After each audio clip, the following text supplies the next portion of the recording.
Are you a morning person? Are you a night person? Are you some sort of permanently exhausted pigeon? Hi everyone, I'm Ahana and welcome back to my channel. Here we talk about all things related to stationery, planners, productivity, organization and in general trying to live your best life. And if that interests you, don't forget to hit the subscribe button. Today is the first video of Q2. Yes, I love all kinds of new beginnings. If you've been following me for a while, then you know that I made a bunch of videos about goal setting, vision boards, and just trying to be more productive towards the beginning of the year around January time, right? And I'd have that playlist link above. But you can basically start at any point of time. No time is wrong to just get your life together and get moving towards your goals, right? And Q2 is as fresh a start as any. Now that we're in April, you still have 9 more months left in the rest of the year to achieve everything that you want to achieve. And in order to do that, like we all know by now, we need habits and not goals, right? So today I will tell you a few things that I have been doing consistently over the past few months that have really helped me get productive. And I hope that you can take away some useful tips and tricks from this video. So let's get started. Are you a morning person? Are you a night person? Are you some sort of permanently exhausted pigeon? Yeah, we've all seen that joke. What is the time of the day that you are best suited for? Not everybody's biological clock is synced with the sun rising and sun setting. So the first thing that you need to do is figure out what is your biological prime time. Because if you're trying to plan your day without understanding when you work best, that's not a very optimum solution. To do this, you can actually start tracking your time and energy levels, like make a small Excel and just keep track of what your energy levels are at what time of the day and what do you seem to be doing at that time. So if your highest energy levels are in the morning and you spend 3 hours scrolling Instagram as soon as you wake up, then that's clearly not the best use of your energy. So observe your energy levels and the tasks that you're doing for about a period of 7 to 10 days, and you'll get an idea when you have the highest energy, when you have the lowest energy, and then you'll figure out when to do your most focused energy intensive tasks and when you can maybe do the routine and the more mundane tasks, right? And this way you'll be able to manage your energy most efficiently. And as the experts say, time management is essentially energy management. Now that you know what your biological prime time is, the next step for you is to block 1 to 2 hours every single day just to focus exclusively on some of the most important tasks in your life. Anything that will basically propel you towards your goals should get undivided attention for at least 1 to 2 hours a day. Now that depends if your main goals are professional or personal. In case you have significant big goals to achieve in both domains, say for the next quarter or the next 6 months, then you need to divide the time equally between the two. Like for me right now, a very important personal goal is to become fit. And that's why I dedicate the first 1 to 2 hours of my morning to exercising, having a healthy breakfast, maybe going on a walk, things like that. So in that order, whatever is the most important thing for you, give undivided attention for 1 to 2 hours a day, and you'll definitely make good progress on that front. Next thing that you need to keep in mind is that you cannot multitask. Most human beings are incapable of multitasking. If you are just saying that you're multitasking, you're mostly taking away some attention from at least one of the two things that you're trying to do at the same time. So multitasking involves some amount of switching time between the two tasks, and that time is wasted, right? We cannot multitask efficiently. In order to do any task properly, we need to put our entire focus on it, and not only will it get done better, it will also get done faster. So yeah, stop multitasking. It doesn't work. Now that you've blocked out your time, decided the one thing that you need to focus on, the next thing you need to do is make a to-do list. A to-do list of all the items that can be listed under that broader topic that you've decided to focus on. If you're suppose learning something, then there might be a few topics that you want to cover that day.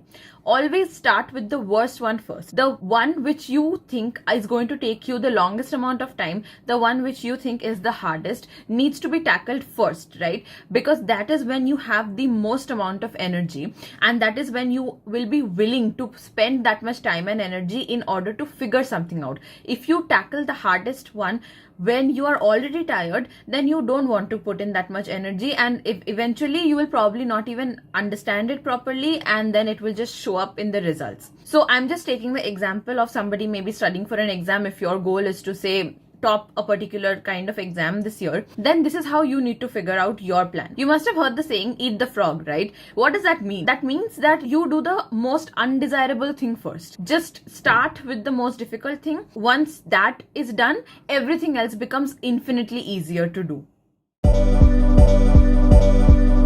So we're going step by step, right? We know what is the best time to work. We know what work to do first. And now we know the first task as well. But before you get started, is there anything on your list that can be done in less than 2 minutes? Say one of your biggest goals is to get organized. You're trying to keep all your surfaces clean and tidy. You're trying to put away mails as soon as they come, maybe categorize it, file it. You're trying to get to inbox 0 every single day, not keep any unnecessary files on your phone or any other devices. If that's one of your goals, then maybe the 2-minute version of that can just be taking the mail from wherever your newspaper or anything else comes, that to the correct file. So you have already put away your mails for the day, and that's something that you can check off right away, and that will give you the added motivation to get started on the other tasks. Now for the bigger, more important tasks, what you need to do is use this technique called the Pomodoro. The Pomodoro is a technique where you basically focus for 25 minutes and take a 5-minute break. Now this 25-5 division can actually be altered in any way. You can do 50-10 or maybe 45-15, whatever works for you. In school, I did not use it, but in college, when I came to know of this technique, I used the 45-15 division. So I would study properly, full focus, no distractions for 45 minutes, and then take a 15-minute break and then come back to it for another session. So in that way, you actually keep taking breaks, so your energy levels also stay high. You don't get tired very quickly, but the time that you're focusing is also significant enough for you to cover like a decent amount of portion. So that is really useful when you're talking about big tasks that you have to do, because all at once it might seem really overwhelming. And if you break it up into chunks like this and just decide that for one Pomodoro I'm going to do this, for another I'm going to do this much, then it becomes very manageable, and you know that this is the 45 minutes that I have to focus, and then I get a break. Then I can look at my phone if I want to, then I can get a snack, things like that. So it will always keep you motivated, because even if you're looking forward to that 15-minute break at the end of it, at least you're focusing for the 45 and getting your work done. Comment down a coffee emoji if you love coffee as much as I do. Have you seen those shirts which says, I drink coffee like a Gilmore? That's me. That's me. If you ask me how many coffees I've had in a day, I'm going to say none plus 5. Yeah.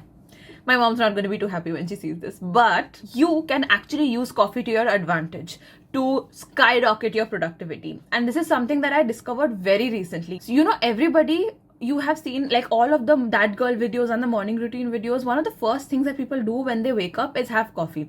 And it always confuses me, because I never want to have coffee as soon as I wake up. Like, I am a morning person, so I already have enough energy in the morning, right? I don't want to have coffee then. But there are times of the day when you can strategically have coffee to actually get you through that little slump of low energy that you get, so that you can maintain consistent energy levels throughout the day and get your work done in the most productive way. For me, I've discovered that I kind of get low energy levels at around 11 a.m., 11:30, 12 noonish, and again around at like 4 or 5 p.m. Now, these are the times right before and right after lunch is when I start feeling a little slow and sluggish. After lunch is actually too late. Around 5 p.m. I think it's too late to have coffee, because then I won't be able to sleep at night. So for my caffeine intake, around that time I have some sort of tea. I used to feel so sleepy at like 11:30, 12 o'clock, because I wake up really early at around 6 or 7, and then I would work out and study a little, and just like I have had an entire day before I hit 11:30. And then I was super tired, and my work begins at 1 o'clock. So having coffee at 11:30 to 12 o'clock has completely changed the game. Now I'm really alert and awake, ready for my work day. Figure out when your energy slumps are, and maybe try to strategically introduce a little bit of caffeine in your system around that time. And I'm sure it will help you maintain your energy levels. And in case your slump comes really late at night and you want to have an early bedtime, then don't have any caffeine at that time. Just try to get a little bit more rest instead.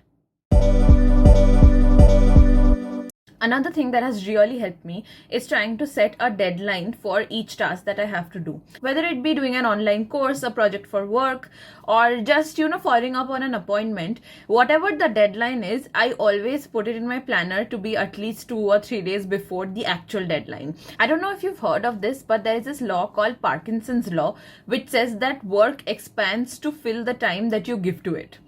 And honestly, that's what I've seen for most of the things that I do. If I tell myself that I have a week to do the project, I will take the entire week to do the project. If I say that I have 3 days, I will finish it in 3 days. Like, whenever we used to get any kind of essays or any case studies or any projects to do during college, and the deadline was always 11:59, and there was always a group of kids who would never start their work before 11 p.m. that night. And it gives me so much anxiety, and I don't want to be part of that group ever.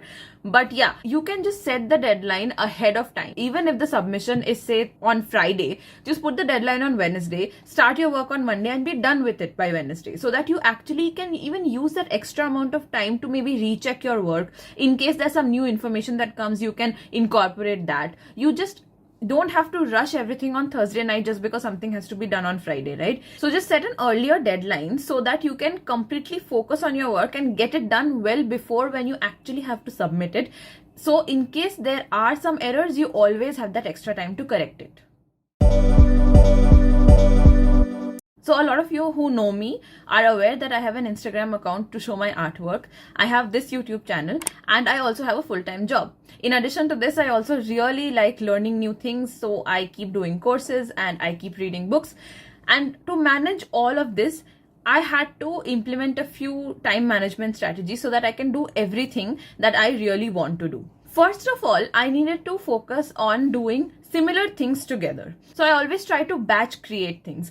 Like if I'm supposed to put a painting out, say every day of the week for Instagram, I would like to sit over one weekend and actually make all of those paintings for the entire week, instead of sitting down, taking out my paints and notebooks and everything every single day right before work, and getting into that frame of mind. Because once I am actually in the frame of mind to create something, I just want to do that the entire time. I don't want to have like these small blocks of disjointed creative activity. I would like to have one long flow of it. If there is a course that I'm doing, then instead of hopping between multiple courses, I will just take one course and finish that kind of topic. Say if I'm doing it on social media, so I will complete it for that entire week. I will just do social media and complete that topic. So yeah, that's kind of how I work. I think that batching similar kind of things together really helps you save a lot of time. This last one is a habit that I've developed over the last 2 years of doing work from home every single day. When I get off work, I'm really tired. It's around 9 or 10 at night, and I kind of don't want to do anything after that. But this one habit has really helped me get ready for the next day, and that is clearing my desk. So I saw in some YouTube video where they called it set your area to neutral, and that kind of really changed my mindset about it, because just keep everything the way you want to find it in the morning, and that's the neutral position of that particular object. You get a fresh start whenever you sit down to work, and that kind of really helped me. So I actually try to follow this every single day. I set my space to neutral to avoid all kinds of chaos and clutter, and it really helps my productivity. I know I said 10, but there's one bonus tip. Obviously, if you're watching my channel, how can I not talk about planners, right? Planners are the key to being productive, at least for me and anybody else who really enjoys pen and paper planning. I use multiple planners every single day. Each have a dedicated purpose, and I have a playlist here about all of the planners that I have used and reviewed. So you can check that out. All of the planners that I use obviously have some specialized purpose in my day, and I cannot function without any of them, whether it be for my daily to-do list, for my habit tracking, for my fitness routine. Everything is in my planners, and I dedicatedly use them every day. And for you, it might not be a pen and paper system. For you, it might be a digital planner. Maybe you use Notion or Google Calendar or just iCal, Fantastical, any of the other apps. There needs to be a planning system in place so that you can be your most productive self. So that was the video, guys. I hope you enjoyed all of these tips and tricks in order to have a very productive rest of 2022. This is the beginning of Q2. You have 9 more months left in this year to establish any kind of sustainable systems, routines, and habits, and to achieve all of the goals that we set out to achieve in the beginning of the year. Don't worry, even if you've had a slow start, you can definitely pick up the pace now and you can achieve everything that you want to. I will see you in next week. Bye.